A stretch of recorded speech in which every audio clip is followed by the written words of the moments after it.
In this video, I'll show you how you can fix battle.net is stuck on installing or updating.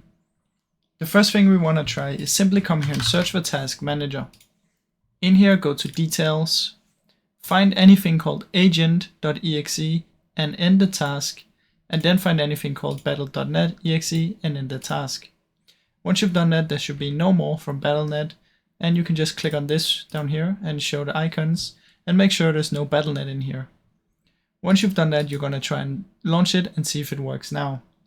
If it still doesn't work, what you're going to do is you're going to come here and search for View Network Connections, open it up, come to this one, right click, Properties, go to Protocol version 4, Properties, use the following DNS and type 88888844. Press OK and try now. If it still doesn't work, what you're gonna do is you're gonna come down here and search for run, type in temp, delete everything in here, and if this pops up, just press on this and skip, press again and skip.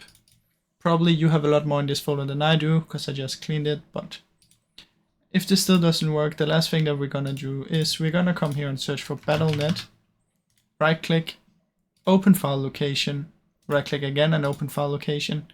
In here, go one map back, and then you want to find this folder. This folder you're going to delete, and then what you want to do is you want to head over to Google and re-download Battle.net, and that's going to re-download this folder, and then it should hopefully work.